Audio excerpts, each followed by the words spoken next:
ఇప్పుడు ఒక బలం ఏర్పడుతుంది. నన్ను ముందుకు నడిపిస్తావని అనుకుంటున్నాను. అవును కదా, ఇలాగే నమ్ముతున్నాను. నిజమే కదా. ఎదురు చూస్తూ ఉంటాను ప్రతిరోజు ఉదయం నీ మాట వినాలని, నీ మాటతో నన్ను ముందుకు నడిపిస్తావని మనస్ఫూర్తిగా కోరుకుంటున్నాను. గుర్తుపెట్టుకో, నీ మాటతో నా ప్రతిరోజు ఇలాగే మొదలవ్వాలి. ఎదురు చూస్తాను. కోట్లు కూడబెట్టి కడుపు నిండా తినలేని వారికంటే కష్టాన్ని నమ్ముకుని కడుపు నిండా తినేవారే ఎంతో అదృష్టవంతులు. మన శరీరంలో ఎక్కువ భాగం నీరే ఉంటుంది, కానీ ఏదైనా గాయమైతే మాత్రం రక్తమే బయటకు వస్తుంది. గుండె నిండా రక్తం ఉంటుంది, కానీ మనసుకు గాయమైతే మాత్రం కన్నీళ్లు బయటకు వస్తాయి. మనం ఎంత తెల్లగా ఉన్నా నీడ మాత్రం నల్లగానే ఉంటుంది. రంగులతో కాదు జీవితం, మంచి మనసుతో ఉండాలి. జీవితం ఏది మనకు నేర్పదు. మనకు ఎదురయ్యే మనుషులు, వాళ్ళ ప్రవర్తన, వీటి నుండే మనం నేర్చుకోవాలి.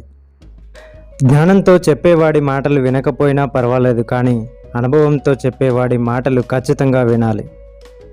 ఇంట్లో ఖర్చు విలువ తెలియకుండా భార్యని, కష్టం విలువ తెలియకుండా కొడుకుని, బంధాల విలువ తెలియకుండా కూతురిని ఎంత పెంచినా దండగే. నువ్వు నడిచే దారిలో అడ్డు వస్తే ఆపాల్సింది ప్రయాణం కాదు, నడిచే పద్ధతి. అలాగే చేసే పనిలో ఆటంకం వస్తే ఆపాల్సింది పని కాదు, ప్రయత్నించే విధానం. ఏడ్చే కన్నును ఇచ్చిన దేవుడే దానిని తుడిచే వేలుని కూడా నీకే ఇచ్చాడు గనుక కన్నుతో ఏడ్చిన ప్రతిసారి తుడిచే వేలు నీకు ఉందని మర్చిపోకు.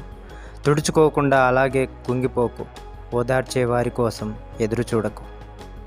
నీకు అవసరం ఉన్నా లేకున్నా ఒకేలా ఉండు. అవసరం కోసం నటించకు.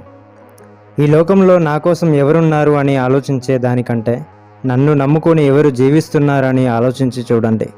జీవితం ఎంత బాగుంటుందో. జీవితంలో ధనం కంటే ముఖ్యమైనది మనశ్శాంతి. ఎందుకంటే దానిని ఎవరూ అమ్మలేరు, కొనలేరు. ఏ బంధమైనా పెరగాలన్నా, నిలవాలన్నా మరియు కొనసాగాలన్నా ఒకరి మాట ఒకరు వినాలి. ఒకరి మౌనం మరొకరు అర్థం చేసుకోవాలి. లోపాలు లేని జీవితం, లోటు లేని జీవితం ఎవరికి ఉండదు. సాధ్యమైతే మార్చుకోవాలి, లేకపోతే అలవాటు చేసుకోవాలి. అంతేకాని మనసును గాయం చేసుకోకూడదు. 50 ఏళ్ల తర్వాత శృంగారం చేయకండి, ఎందుకంటే అది మిమ్మల్ని భౌతికంగానే కాదు మానసికంగా దెబ్బతీస్తుంది. ఒకరోజు తిరిగి చూసుకున్నప్పుడు నువ్వు కష్టపడ్డ రోజులే చాలా అందమైనవిగా అనిపిస్తాయి. వ్యక్తపరచని భావోద్వేగాలు ఎప్పటికీ అలానే ఉంటాయి. అవి సజీవంగా పాతిపెట్టబడి ఆ తర్వాత వికారమైన రూపంలో బయటికి వస్తాయి. తప్పు నుండి తప్పు చేస్తూ ప్రతి ఒక్కడు అసలు సత్యాన్ని కనుగొంటాడు. నిజం చెప్పాలంటే చాలామంది స్వేచ్ఛను కోరుకోరు, ఎందుకంటే స్వేచ్ఛ అనేది బాధ్యతతో పాటు వస్తుంది. చాలామంది బాధ్యతలు అంటే చాలా భయపడతారు. చిన్న విషయాలలో నీ మెదడును నమ్ము, పెద్ద విషయాలలో నీ మనసుని నమ్ము. అన్ని కుటుంబాలు తమ జీవితాలను వారిలోని అత్యంత దెబ్బతిన్న వ్యక్తి చుట్టూ నిర్వహించుకుంటాయి. రాయికి బదులు అవమానాన్ని విసిరిన మొట్టమొదటి మానవుడే మన నాగరికత స్థాపకుడు. ప్రేమించి పని చేయి, పని చేసే ప్రేమించు, పనిని శ్రద్ధతో చేయి, అంతే ఉన్నది, ఇంకేం లేదు. పిల్లలతో గడిపిన సమయం ఎప్పుడూ వృధా కాదు, ఎప్పటికీ మర్చిపోలేను. నాకు అదో తీపి జ్ఞాపకం. మెచ్యూరిటీ అంటే సంతృప్తిని వాయిదా వేయగల సామర్థ్యం అని అర్థం. చరిత్ర అంటే కొత్త వ్యక్తులు వచ్చి పాత తప్పులనే తిరిగి చేయడం. గొప్ప జీవితం అంటే సుఖంగా బ్రతకడం కాదు, ధర్మంగా బ్రతకడం. పువ్వులతో నిండిన తోట ఎంత అందంగా ఉంటుందో, మంచి ఆలోచనలతో నిండిన మనసు కూడా అంతే అందంగా ఉంటుంది. బలం అందరికీ ఉంటుంది, కానీ సంకల్ప బలం కొందరికే ఉంటుంది. అది ఉన్నవారు విజయాన్ని సాధించగలరు. అందరూ నీ మనసుని అనుసరించు అన్నారు, నేను అదే చేశాను, కానీ అది విరిగిపోయింది. ఒక పురావస్తు శాస్త్రవేత్తే ఓ స్త్రీకి రాగల ఉత్తమ భర్త. ఆమె వయసు పెరిగే కొద్దీ అతనికి ఆమెపై మరింత ఆసక్తి పెరుగుతుంది.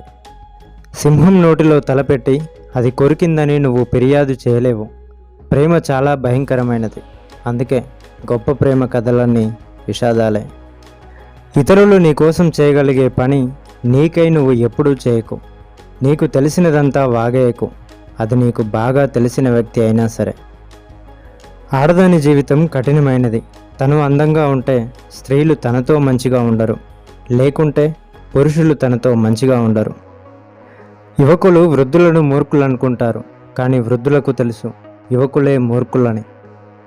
తనకు కావాలనుకుంటే తనతో ప్రేమలో ఉండే పురుషుడిని ఏ స్త్రీ అయినా మోసం చేయగలదు. సమయమే ఉత్తమ హంతకుడు. జాగ్రత్తగా ఉండు. మంచి సలహా విస్మరించడం ఖాయం, కానీ అది ఇవ్వకపోవడానికి కారణం కాదు. మనలో చాలామంది పైకి కనిపించేలా ఉండరు. తన మనసులో ఒకలా బయటికి ఒకలా నటిస్తూ ఉంటారు. నువ్వు ప్రేమించే ప్రతి దానికోసం ఖచ్చితంగా నువ్వు కొంత మూల్యం చెల్లించాల్సి ఉంటుంది.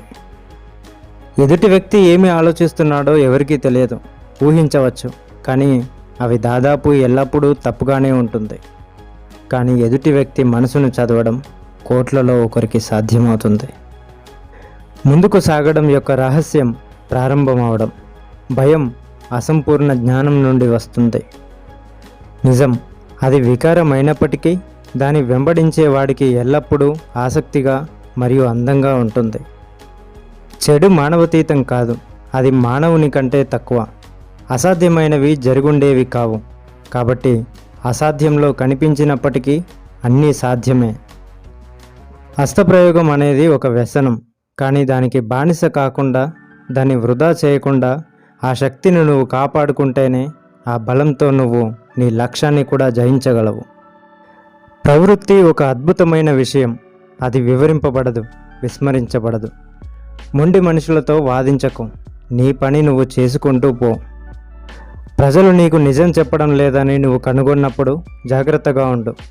వెంటనే వివరణ ఇవ్వడానికి తొందరపడకు. అది నీ బలహీనతకు సంకేతం.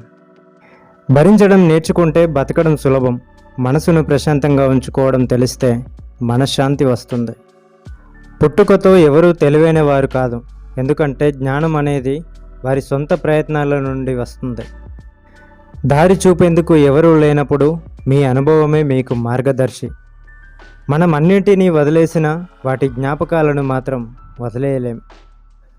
మనది కాని దానిపై ఆశ పెంచుకోవడం మూర్ఖత్వమే అవుతుంది. తెలివైనవాడు ఒంటరిగా ఉంటాడు, బలహీనుడు గుంపులో ఉంటాడు. తొందరపాటు నిర్ణయాలు తీసుకోకు. జీవితాంతం ఏడవలసి వస్తుంది. కొడితే బలం పైన కొట్టండి, వీరులుగా మిగులుతారు. బలహీనతపై కొట్టకండి, పిరికివారిగా మారుతారు. బయట వాళ్ళకి ఇచ్చే సమయం విలువ మన వాళ్ళకి ఇస్తే మన వాళ్ళు బయటి వాళ్ళు కాకుండా ఉంటారు. కొన్నిసార్లు నీ ప్రమేయం లేకుండానే నీ మీద నిందలు వస్తాయి.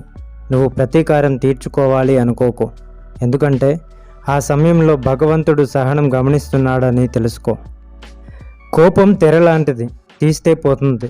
బాధ గాయం లాంటిది, మానిపోయినా అలానే ఉంటుంది.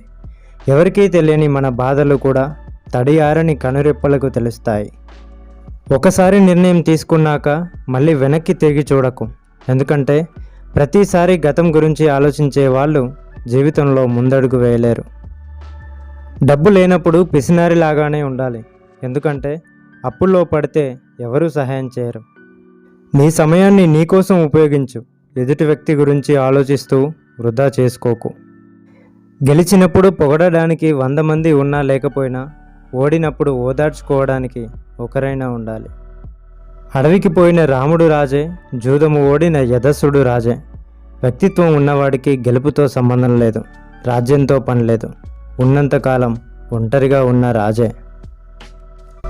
Thank you for watching. తర్వాత వీడియోల కోసం ఇక్కడ క్లిక్ చేయండి. మరిన్ని వీడియోల కోసం నా ఛానల్ సబ్స్క్రైబ్ చేసుకొని లైక్ చేయండి, షేర్ చేయండి, కామెంట్ చేయండి. Thank you.